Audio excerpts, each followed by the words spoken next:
Audio Jungle.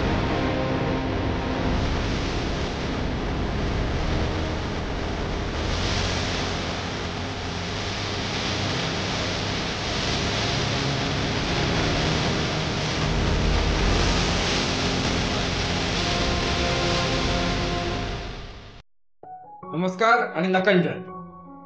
नकंजनी म्हणजे African झुलू भाषेतील शब्द ज्याचा अर्थ आहे अर्थात, नक्कीच, न चुकता, अगदी किंवा मिथुन चक्रवर्ती यांच्या संवादातला पोशाख.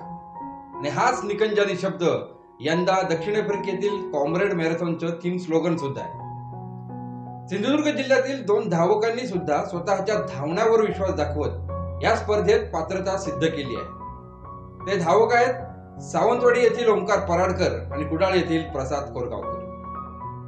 सिंधू रनरच्या माध्यमातून विविध मॅरेथॉन स्पर्धा, अल्ट्रा रन किंवा छत्रपती शिवजयंती दिवशी संपन्न झालेले किल्ले सिंधुदुर्ग ते सावंतवाडी अशी शिवज्योत घेऊन संपन्न झालेली रात्री धावण्यात आलेली आरमार रन आणि अनेक लांब पल्ल्याच्या धावण्याच्या स्पर्धा आणि उपक्रम यात गेली काही वर्षे ही 2 नावं नेहमीच नकंजनीवर ठाम विश्वास ठेवत कार्यरत आहे.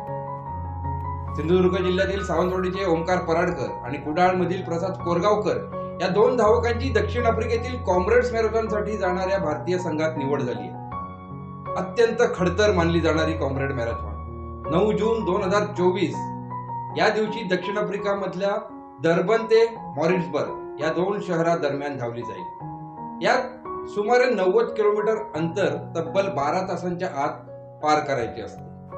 अत्यंत कठीण आणि चढण असलेला रस्ता एकूण 1800 मीटर उंच चढणं धावकांना पार करायचं असतं.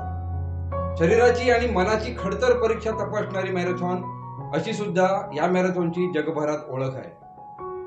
दरवर्षीप्रमाणे यावर्षी सुद्धा 35,000 धावक यात सहभागी होणार आहेत आणि भारतातून 400 धावक सहभागी होणार आहेत. या रन मध्ये सहभागी होण्यासाठी धावकांना 42.2 किलोमीटर अंतर 4 तासाच्या आत पार करावे लागते आणि नंतरच संघात निवड होते. प्रसादने 42.2 किलोमीटर अंतर 3 तासात आणि ओंकारने 42.2 किलोमीटर अंतर 3 तास 56 मिनिटात पार करून त्यांची भारतीय संघात निवड पक्की केली.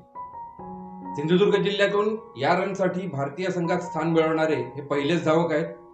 या रन मध्ये उत्तम वेळेत 90 किलोमीटर अंतर पार करून देशासाठी पदक आणण्याचे स्वप्न दोघंही मनी बाळगूनच 6 जूनला दक्षिण आफ्रिकेसाठी रवाना होते आणि ते पदक आणतीलच. आणि त्यांचं दक्षिण आफ्रिकेतील या कॉम्रेड मॅरेथॉन 2024 साठी पात्र सिद्ध होणं हे सुद्धा सिंधुदुर्ग जिल्ह्यावासियांसाठी एक मेडलच आहे. नकंजन पोशाख